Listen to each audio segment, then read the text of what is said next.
Cristina Kirchner. Sí, claro. Vamos a hablar de los tres berretines del periodismo, que serían precisamente Cristina Kirchner, Mauricio Macri y Javier Milei. Entiéndase por berretines la alusión a la segunda película sonora del cine argentino, Los Tres Berretines, que justamente hablaba de las pasiones o los pasatiempos de los hijos del protagonista de esa historia. Esas pasiones o esos pasatiempos eran el tango, el automovilismo, el fútbol y el cine. Es una película de 1933, la dirigió Enrique Telemaco Susini, que es una personalidad súper emblemática para la radiofonía y la televisión argentinas, y hasta uno de los actores había sido Luis Sandrini, creo. Era una película que contaba la historia de un ferretero, de una familia de clase media, que de alguna manera estaba muy preocupado porque sus tres hijos dedicaban su vida o su tiempo a esos berretines, a esos pasatiempos, a esas pasiones, y no prestaban atención al negocio familiar. Jodiendo con esa historia de los berretines, digo que el periodismo se ocupa mucho, y yo también lo voy a hacer, ya que el periodismo se ocupa. Vamos a compartir algunas reflexiones sobre eso, de las tres figuras tal vez con mayor referencia pública o mayor volumen político, y se dejan de lado ciertas cosas que también son importantes o que también tallan mucho al interior del sistema político, pero sobre todo en la sociedad. Entonces, arranco por algo que ya veníamos anunciando nosotros, que es justamente a qué juega Mauricio Macri en este contexto, ¿no? Habíamos dicho que la semana pasada junto a su tropa y que planteó que había que cuidar la referencia o la identidad del partido político PRO, despegarlo de lo que aventura como un posible fracaso de Javier Milei en términos económicos.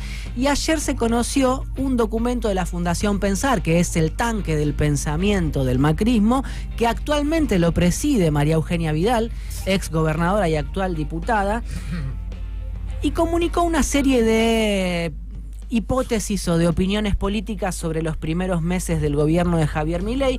En ese informe aparecen fotos de Mauricio Macri como máxima referencia del partido y también como de María Eugenia Vidal como responsable de la fundación en sí. Pero dicen, entre otras cosas, que, por ejemplo, la macro empieza a ordenarse, que ese ordenamiento duele, que la sociedad banca pero que está dividida, y hay un punto 4 que se titula Las negras también juegan. Yo sé que esto te va a interesar, Marcelo, por el ajedrez. Es otra de tus pasiones, me imagino. ¿Y qué dice en ese apartado? Bueno, plantea que se está ante el peor comienzo legislativo del periodo democrático. Muy bien. O sea, tardó 6 meses Javier Milei en contar con su propia ley, y eso de alguna manera también es presentado o entendido, interpretado por el macrismo como una debilidad política. Dice textualmente el peor arranque legislativo de la democracia, y después dice otra cosa que suena estrambótica o que es muy propia de la óptica con que observan la realidad argentina en el Partido PRO, y es que los piquetes acumulan 4 meses de subas. Les juro que nunca leí una cosa semejante. Perdón, no se puede interpretar como un palo para Patricia Bullrich en todo interna del PRO. Muy bien. ¿También? Esto que digo del peor arranque legislativo de la democracia. De los piquetes. Porque Patricia Bullrich es la que habla siempre en contra de los piquetes. Absolutamente. Sí. Lo que me causa mucha gracia es la forma en que presentan el issue, el tema. O sea, presentan el tema piquete como algo que sube cual si fuera el tipo de cambio o la inflación. Por eso digo, de tan tirado de los pelos que es no lo puedo interpretar de otra forma que no sea un tiro por elevación a Patricia Bullrich, que la metieron por la ventana para meterlo, para pegarla a Bullrich. Es la única interpretación posible. Es una locura, es así. Obviamente es una marcada de cancha, y es de acá para acá está el PRO, de acá para allá están los libertarios, y Patricia Bullrich es libertaria, y esto es un fracaso político de Patricia Bullrich. Pero si hasta hace 15 días Vidal era libertaria en Twitter, más o menos. Absolutamente. O sea, esa es mi impresión. Igual que Santilli, más o menos. Bueno, no tan arrastrada, pero bastante arrastrada. Otro aspecto de lo que dicen, que concedo como efectivamente cierto: Vidal jugó hasta el momento como una especie de intérprete de ese 56% que blanden todo el tiempo Patricia Bullrich, Javier Milei y otros tantos que integran o que por lo menos quisieran integrar las filas de los libertarios. Sin embargo, en las últimas 2 semanas se ordenó debajo, o se encolumnó debajo de la figura de Mauricio Macri, ella y otros que tenían gestos ambiguos, tal vez, ¿no? Y que tenían muchas más ganas de integrar eventualmente el gabinete de Javier Milei que otra cosa. Me parece que lo que ocurrió en los últimos tiempos es que empezó a gravitar más fuerte Macri y también su lectura de que había que cerrar el grifo de los que se iban hacia las fuentes de Javier Milei y empezar a construir el PRO de vuelta, porque seguro lo que está interpretando, lo que está leyendo Mauricio Macri es que, de hecho lo plantean en este informe, en lo económico no hay una salida, según los manuales, que sea contenedora para la sociedad. O sea, a pesar de que Mauricio Macri, el PRO, suscriban las políticas económicas de Javier Milei, entienden que no le va a ir bien a Javier Milei. Son amigos de Caputo también. Digo, Caputo no es amigo. Pero está bien, pero lo de Caputo y lo de Bullrich no fue acordado con Macri. Por lo menos ellos se encargaron siempre de decir eso, que estaban a título personal.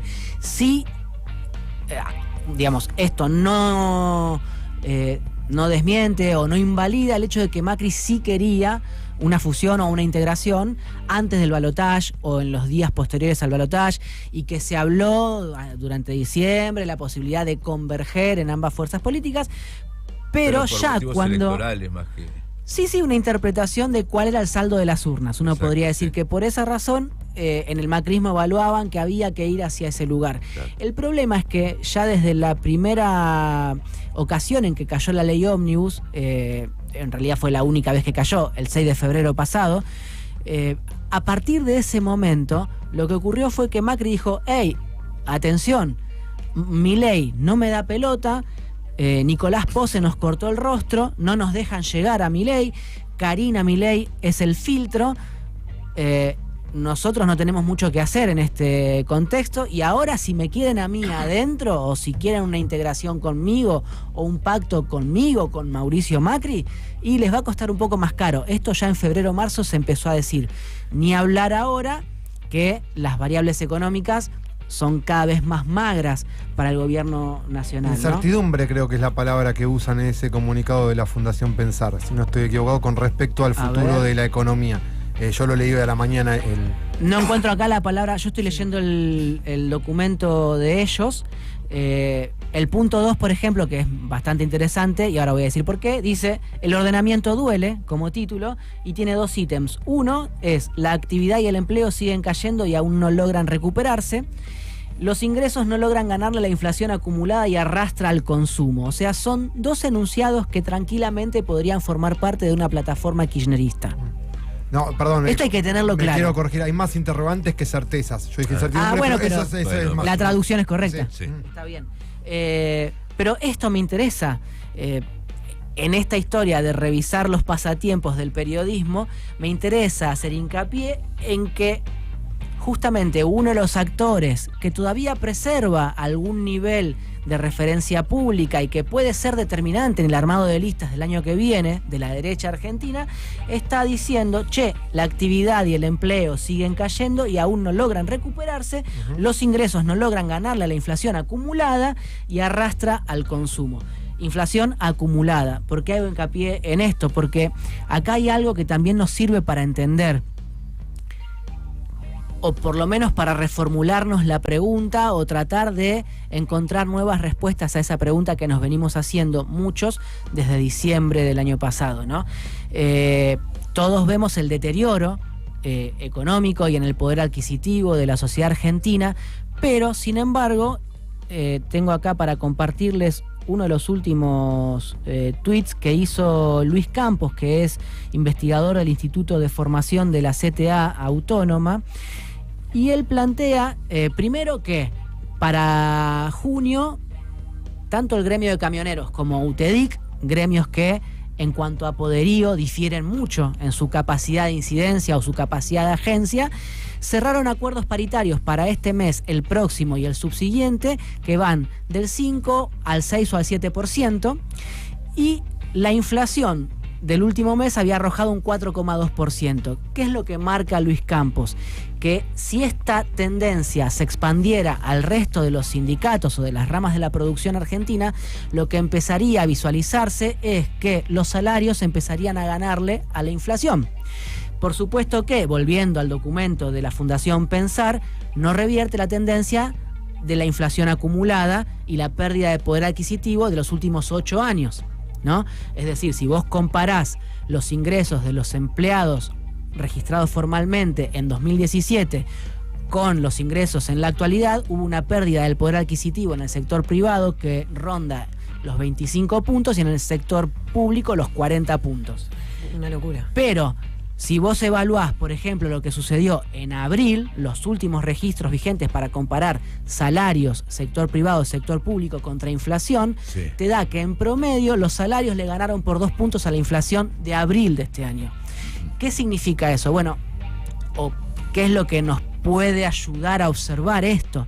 Como foto nos está indicando que hay posibles explicaciones para entender por qué hay una porción importante de la sociedad que aguanta. Porque a pesar del viandazo que pegaron con la devaluación, con lo que yo llamo caputazo, en diciembre del año pasado, y con el deterioro que eso implicó, esa tendencia brutal, esa transferencia brutal de ingresos hacia las principales empresas y los dueños del país en Argentina, pese a su impacto, empieza a mostrar otras fotos que la sociedad compra. ¿Por qué? Porque hay un objetivo logrado desde la última dictadura para acá, y es que se rompa la comprensión histórica. La sociedad en general, o distintos sectores de la sociedad en particular, cada vez de una forma más aguda, tienden a pensarse a sí mismos en la inmediatez, en lo que pasó en el último mes o en lo que va a pasar mañana, y no hay tal vez una visualización de la trayectoria histórica, de los comportamientos sociales, de la disputa por la riqueza o de las construcciones políticas. Por eso puede ser que prevalezca exitosamente la narrativa de Javier Milei ante escenarios como este, donde hay un deterioro económico, pero vos ves la foto y dicen, pero en abril los empleados registrados en promedio, tanto sector público como privado, le ganaron por 2 puntos la inflación de abril. Listo, pum, te metieron un título y ahí tenés un berretín para la sociedad, ¿no? Vamos al berretín de Javier Milei. ¿Qué es lo que está pasando? Obviamente hay zozobra económica. Y si vos te pones a observar las principales tapas de los diarios, tanto las de ayer como las de hoy, hay una especie de pase de facturas y hasta hay una internita entre los propios trolls libertarios, que ayer se cruzaron bastante fuerte en redes sociales. ¿Por qué?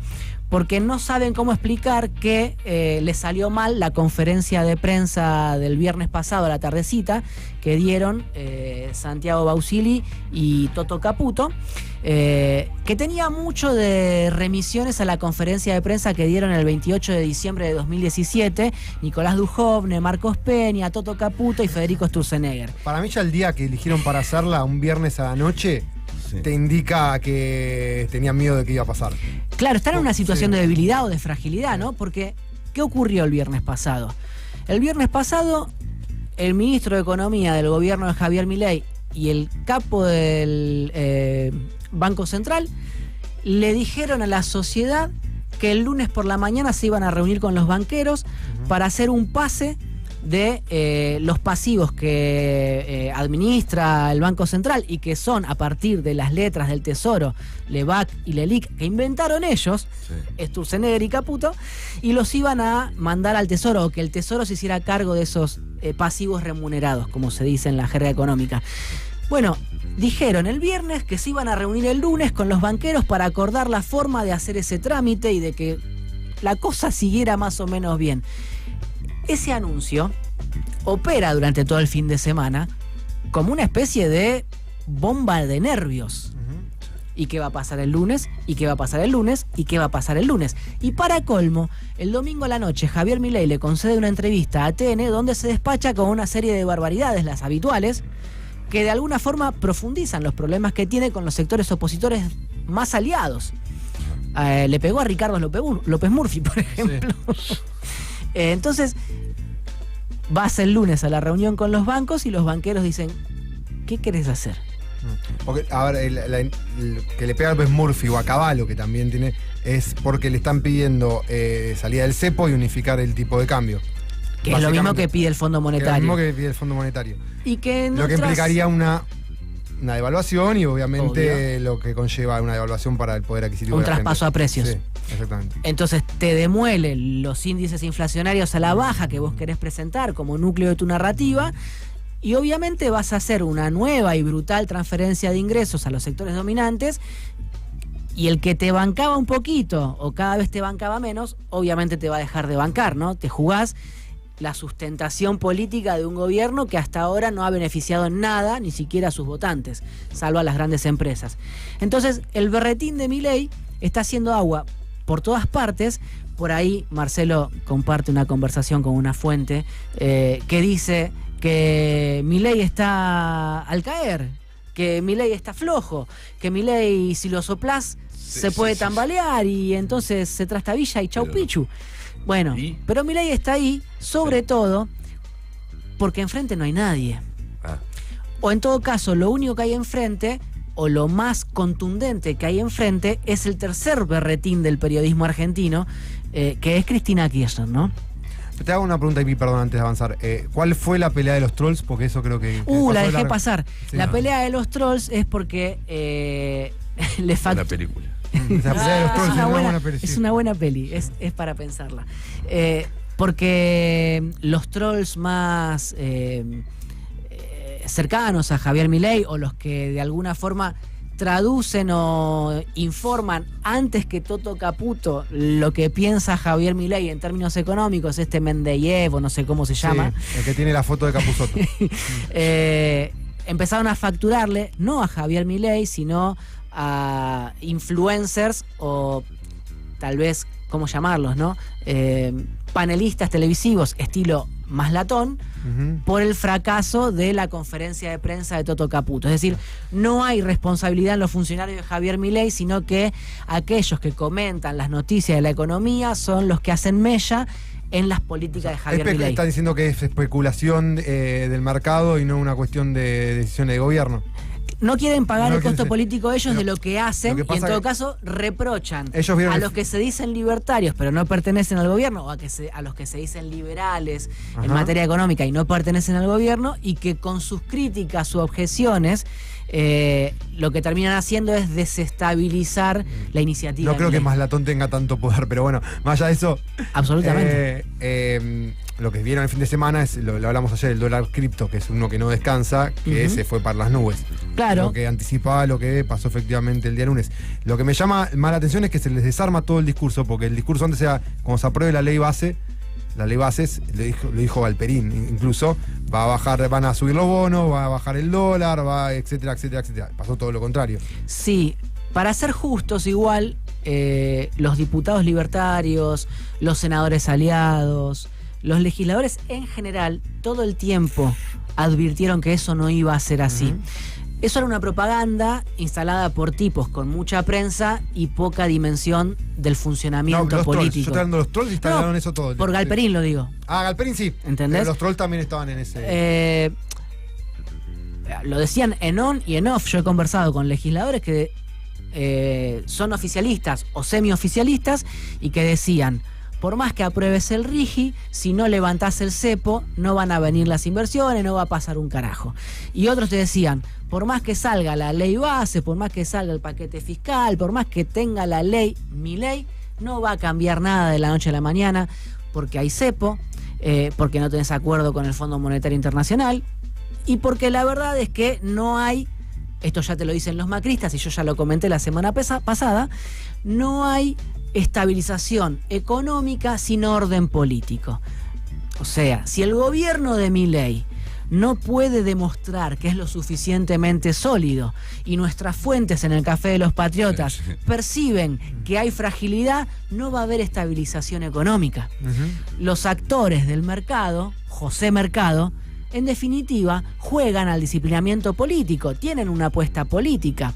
Por esa razón, estrangulan financieramente a los gobiernos populares o especulan con el tipo de cambio, con la liquidación de la cosecha o con lo que tengan a mano, la inflación inclusive, cuando hay un gobierno de signo o de corte popular y cuando hay un gobierno que les responde a ellos, que es hijo de su clase o que tiene un pacto con ellos o que ellos financiaron su aventura política, se portan distinto, pero hasta ahí. ¿Por qué? Porque los tipos tienen espalda para perder económicamente, pero apuestan políticamente a, para decirlo en términos mileístas, domar a los gobiernos. O sea, ellos quieren gobiernos domados. ¿Por qué Milei no le responde a estas demandas? Uno interpreta que es por la cuestión de un problema que tiene Argentina, que es falta de dólares. O sea, vos liberás el cepo y se te van todos los dólares, cuando es el impuesto país el que más recauda hoy, porque si vamos al IVA, bajó un 20% en términos reales la recaudación por IVA. Y si vos querés tener superávit o déficit cero, y no te recaudás, en un país que está en recesión, es muy difícil lograrlo. Esta es la explicación técnica, es incluso la explicación que dio Cristina Kirchner en la entrevista con Pepe Rosenblatt el domingo pasado, pero hay una explicación política, y es que Milei está loco, pero no es suicida. ¿No? ¿Por qué Milei o hasta el macrismo tienen este tipo de enunciados? El macrismo está diciendo que cae la actividad y cae el empleo, está diciendo que los ingresos no logran ganarle la inflación acumulada. Milei o Toto Caputo tienen enunciados o decisiones políticas, como lo fue el diferimiento de los aumentos tarifarios en su momento, o como es esto de no levantar el cepo porque no tengo dólares para respaldar o aguantar una corrida cambiaria. Bueno, son racionalidades vigentes hasta en un gobierno demencial como al que asistimos. Evidentemente, más allá de todo lo que diga o pretenda hacer Milei, todo lo que prometa en sus foros internacionales y cuando se prodiga esos premios de dudosa procedencia, no vale nada. Y cuando tiene que sentarse en el sillón de Rivadavia, como le dijo Cristina Kirchner, se le caen los prejuicios y opera como un político, en definitiva. Una cosa es hablar de teoría en televisión, dijo Cristina, y otra cosa es gobernar. Cuando hay que hacer política, vas a caer en las mismas definiciones, por más que no te guste, que incurría el kirchnerismo, aquellas en las que incurría el kirchnerismo. Entonces pasamos finalmente a lo que dejó Cristina. Un par de títulos nomás. A mí me parece central, por empezar, que advierto yo, interpreto yo, quizá me equivoco, pero cuando habla de Perón, la conducción y el liderazgo de Perón, y recupera su histórico cuestionamiento a la juventud en los 70 por haber desafiado la conducción de Perón, tal vez se pueda pensar algo a lo que asistimos hoy, que es justamente el reproche de un sector de la cámpora a Axel Kicillof por presumir que puede ser desde ahora ya un eventual candidato a presidente, y eso inquieta a aquellos kirchneristas más referenciados en Cristina Kirchner. Ella dijo que no había que discutirle el liderazgo a Perón, lo repitió por enésima vez en esta entrevista que le concedió a Pepe, y me parece que también habla de sí misma ahí, que en todo caso, para disputar o discutir un liderazgo tenés que construir uno, ¿no? Y la verdad es que por ahora, por eso digo, salvo ella, no hay nada enfrente de Milei, y aún ella tampoco puede hacer mucho más frente que el que efectivamente hace, que es el de dar una entrevista a Pepe Rosenblatt y tratar de sentar determinadas bases o ideas sobre cómo pensar el peronismo en la actualidad y qué del peronismo de entonces sirve para ahora. Para mí lo más esclarecedor que hizo Cristina en los últimos meses fue la página 31 del documento que publicó el 14 de febrero. En esa página 31 están las líneas directrices para el peronismo que hay que construir. Lo dijo ella, y a mí lo que me desespera en particular, en términos personales, es que el kirchnerismo no se anime a pensar si no es más allá de lo que establece ella. Eso es un déficit para la construcción que viene, a mi criterio, y en todo caso también es un déficit que los kirchneristas que se referencian en ella no concedan que pueda haber dirigentes que se animen a pensar por fuera de lo que ella establece o lo que ella pauta como un andarivel por donde transitar, porque no hay forma de construir lo nuevo si no dejas que crezca, ¿no? Entonces, ese dato que ella volvió a ratificar me parece central en la entrevista del domingo. Y después hay otro aspecto que no va a ser muy atendido, pero que tiene que ver con cómo te parás frente a la actualidad, y es a partir de una pregunta muy interesante de Pepe, que es si la militancia de la generación de Cristina Kirchner estaba más formada que los militantes en la actualidad, algo a lo que todos suscribimos, o sea, todos sabemos, porque todos nos sentimos menos formados que aquellos compañeros que tienen 10, 20, 30 o 40 años más que nosotros. A mí me pasó toda la vida eso, siempre admiré a los dirigentes, periodistas y militantes con más años que yo. O sea, porque sabían mucho más que yo, tenían una claridad y una profundidad en el conocimiento que en mi vida voy a alcanzar, ¿sí? Siempre los admiré por eso, porque había horas de trabajo, dedicación, estudio, experiencia. Y yo miraba y decía, wow, qué groso, qué grosa que es este compañero, esta compañera, este periodista. ¿Por qué? Porque lo ves, lo palpás, lo sentís. Ahora, después de eso, que es indiscutible a mi criterio, hay una frase que es problemática y que en todo caso es una invitación para que sigamos pensando y discutiendo todos y cada uno en nuestros ámbitos de intervención. Y es el hecho de que se suponga, tal como dijo Cristina, que la elección se perdió por la educación, que el problema son las pantallitas, que el problema es que antes era una cultura libresca la que imperaba y ahora es la de la inmediatez. Ahí hay algo que repensar, sobre todo porque cada vez se venden menos libros, cada vez hay menos libros en los hogares y cada vez hay más celulares o más pantallitas, ¿no? Más presencia de la pantallita en nuestra rutina cotidiana. Y eso no debería implicar la asunción previa de una derrota política. O sea, uno no debe renunciar a hacer política por el imperio de las pantallas, y yo sé que Cristina no renuncia. Pero esa frase puede ser problemática. Igual ella dice en un momento, aclaro que no soy una vieja que está diciendo que está en contra de esto. Ella dice eso. Creo que hace hincapié en esto de la inmediatez de decir no aguantan más de 30 segundos y encima se creen cualquier boludez, dijo, o pelotudez. Sí. De cualquier cosa que digan, no dudan. El ejemplo fue muy claro. Dijo que si a la generación de ella le hubieran ido con el cuento de volver a la generación de principio de siglo, o la Argentina de principio del siglo XX, los hubieran mandado a pasear. Y uno, desde acá, podría decirle con todo amor y respeto a Cristina Kirchner que la generación de ella también se comió varios buzones. No, obvio. Buzones hubo siempre, credulidad también, ingenuidades para todas las épocas. Por supuesto que estaban más formados, pero el enemigo también vencía en ese entonces. Igual están, para mí, ¿no? Está como relacionado con lo que vos habías dicho antes, que era que no hay comprensión histórica. Y no hay comprensión histórica porque no, justamente falta formación en la sociedad, formación cívica. No estoy hablando ni siquiera de que vayas a la universidad. A eso voy, estoy hablando me parece, de saber quién es Roca. Me parece que justamente los dueños del país han logrado una sofisticación de sus mecanismos para subordinar a los sectores populares. Antes iban y golpeaban las puertas de los cuarteles, después, como tantas veces dijo Cristina Kirchner, les bastaba con los tanques mediáticos y el partido judicial, y por supuesto que esto, los telefonitos y todo lo que nosotros tenemos en nuestra vida tan mediatizada, puede considerarse el nuevo estadio de esa dominación o ese ejercicio de poder sobre nuestras conciencias, ¿no? El extractivismo de nuestra subjetividad. Pero, amén de eso, uno no debería ni rendirse, no, lógico, ni pensar que se pierde o se gana una elección por esa razón o por esa fugacidad que también operaba en otras elecciones, ¿no? Digo, se han ganado o perdido elecciones con esto de por medio. Con lo cual ahí es donde yo digo, ok, no renunciemos. No creo que se pierda solo por eso, pero creo que es una pata. O sea, se pierde también por las políticas públicas, por cómo gobernamos, se pierde por un montón de cosas. Observo sobre este berretín con el que van a martillar o con lo que ya martillan en redes sociales, que no habría que perder de vista la complejidad del asunto, ¿no?